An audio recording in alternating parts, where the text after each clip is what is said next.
कहानी धरती का अनोखा रहस्य। एक बार ब्रह्मांड के विशाल अंधकार में एक छोटी सी बैठक हुई। इसमें अर्थ, पृथ्वी के पड़ोसी मार्स, मंगल, वीनस, शुक्र और जुपिटर, बृहस्पति इकट्ठा हुए। सभी के मन में एक ही सवाल था, आखिर पृथ्वी में ऐसा क्या खास है कि वहाँ जीवन पनपता है और हमारे यहाँ नहीं?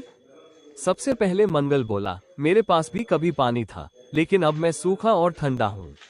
मेरे पास हवा भी बहुत कम है, इसलिए जीवन टिक नहीं पाया। शुक्र ने भारी आवाज में कहा, मेरे पास तो बहुत घना वातावरण है, लेकिन इतना गर्म कि कोई जीव वहां रह ही नहीं सकता। मेरी सतह तो आग जैसी तपती रहती है। बृहस्पति ने मुस्कुराते हुए कहा, मैं तो बहुत विशाल हूँ, लेकिन गैसों से भरा हूँ। मेरे पास ठोस जमीन ही नहीं, तो जीवन कहाँ बसेगा? तभी पृथ्वी धीरे से बोली, मित्रों, मेरे पास कुछ खास चीजें हैं, उचित दूरी, पानी और संतुलित वातावरण। मंगल ने उत्सुक होकर पूछा, जरा समझाओ। पृथ्वी ने समझाया, मैं सन, सूर्य से न तो बहुत पास हूँ, न बहुत दूर। इसलिए यहाँ तापमान संतुलित रहता है, न बहुत गर्म, न बहुत ठंडा। यही कारण है कि मेरे ऊपर पानी तीनों अवस्थाओं, ठोस, द्रव और गैस में मौजूद है। शुक्र ने हैरानी से पूछा, और तुम्हारा वातावरण? पृथ्वी ने गर्व से कहा, मेरा वातावरण जीवन के लिए अनुकूल है।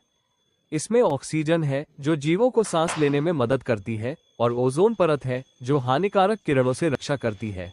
बृहस्पति ने सिर हिलाया, अब समझ आया, तुम सच में खास हो। पृथ्वी मुस्कुराई और बोली, लेकिन ये खासियत हमेशा बनी रहे, इसके लिए मेरे निवासियों, मनुष्यों को मेरी रक्षा करनी होगी।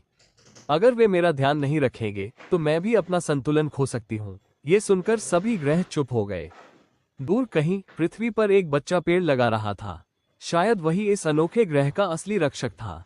सीख, पृथ्वी ही एकमात्र ऐसा ग्रह है जहां जीवन संभव है, क्योंकि यहां उचित दूरी, जल और संतुलित वातावरण है। इसलिए हमें इसकी रक्षा करनी चाहिए, ताकि यह अनोखा जीवन संरक्षक ग्रह हमेशा सुरक्षित रहे। पृथ्वी, अगर आपको ये कहानी अच्छी लगे तो लाइक, शेयर और सब्सक्राइब करें। ऐसी इंटरेस्टिंग वीडियो सबसे पहले देखने के लिए बेल आइकन पर प्रेस करें। धन्यवाद।